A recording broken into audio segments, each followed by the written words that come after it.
Assalamualaikum warahmatullahi wabarakatuh.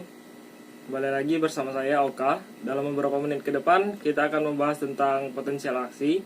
Sebelumnya di sini saya akan membahas materi UTS untuk mata kuliah biomedis. Jadi langsung saja. Potensial aksi sesungguhnya terjadi di seluruh membran sel. Hal ini didasarkan oleh adanya perbedaan konsentrasi ion natrium dan kalium antara intraseluler dan ekstraseluler. Perbedaan gradien konsentrasi ion tersebut dipertahankan oleh adanya suatu enzim pada membran sel yang disebut dengan enzim NAK, atau dalam istilah lainnya disebut pompa NAK. Pompa NAK ini bekerja dengan cara mentransfer 3 ion natrium keluar sel serta 2 ion kalium ke dalam sel. Gradien konsentrasi ini menyebabkan adanya potensial positif di luar membran sel dan potensial negatif di dalam sel. Perbedaan potensial membran ini disebut dengan resting membran potensial. Sitoplasma sel memiliki potensial listrik sebesar minus 60 hingga minus 80 mV dibandingkan dengan cairan ekstraseluler. Ketika suatu saluran ion tertentu terbuka, maka akan terjadi perpindahan ion menuruni gradien konsentrasinya. Potensial aksi merupakan suatu perubahan yang cepat pada membran sel saraf akibat terbukanya saluran ion natrium dan terjadi influx natrium menuruni gradien konsentrasinya. Akibat meningkatnya jumlah natrium di dalam sel, sedangkan jumlah kalium tetap, maka terjadi perubahan potensial listrik membran di mana potensial listrik intraseluler menjadi lebih positif dibandingkan ekstraseluler.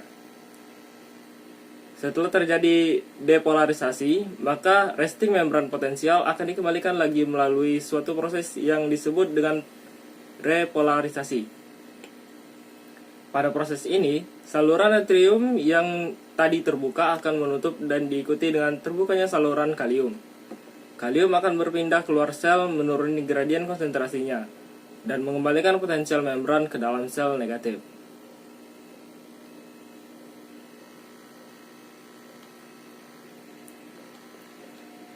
Berikut saya cantumkan beberapa gambar grafik tentang elemen potensial aksi dan potensial transmembran dan durasi potensial aksi pada berbagai jaringan tubuh.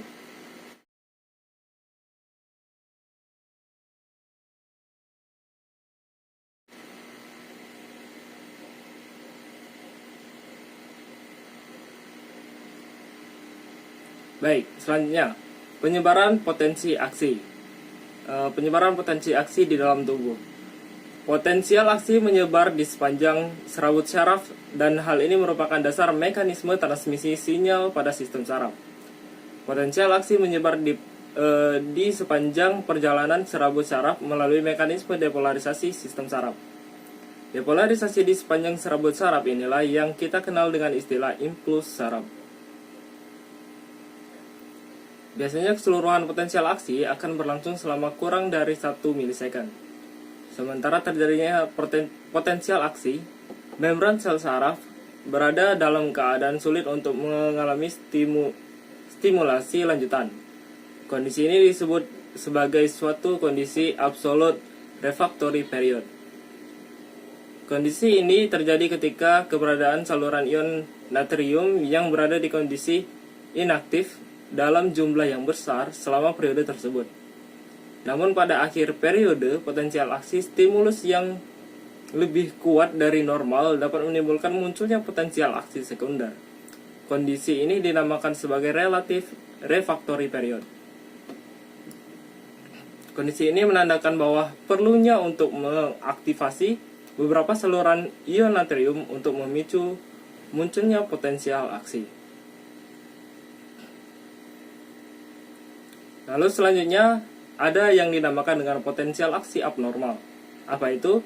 Definisi kalsium pada cairan ekstraseluler hipokalsemia akan mencegah penutupan saluran ion natrium di antara potensial aksi. Kondisi ini akan menyebabkan masuknya natrium secara terus-menerus ke dalam sel sehingga sel mengalami depolarisasi. yang berkepanjangan atau mengalami potensial aksi yang berulang. Suatu kondisi yang kita kenal dengan istilah tetani. Begitu pula sebaliknya, di mana tingginya kadar ion kalsium di dalam darah akan mengurangi permeabilitas membran sel terhadap natrium. Hal ini akan mengurangi eksitabilitas sel saraf untuk mengalami depolarisasi. Rendahnya konsentrasi ion kalium dalam cairan ekstraseluler akan meningkatkan potensial negatif membran di dalam sel saraf.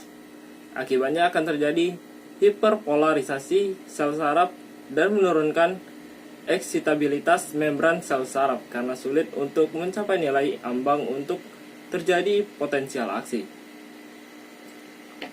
Kelemahan otot skeletal yang terjadi setelah seseorang mengalami hipokalemia merupakan hasil dari terjadinya hiperpolarisasi dari membran sel otot skeleton tersebut. Obat anestesi lokal akan menurunkan permeabilitas membran sel saraf terhadap ion natrium, mencegah tercapainya nilai ambang untuk memunculkan suatu potensial aksi. Blokade saluran ion sodium pada jantung menggunakan obat anestesi lokal akan menimbulkan gangguan konduksi impuls dan menurunkan kontraktilitas otot jantung. Baik, mungkin itulah beberapa pembahasan saya tentang potensial aksi. Lebih dan kurangnya saya mohon maaf.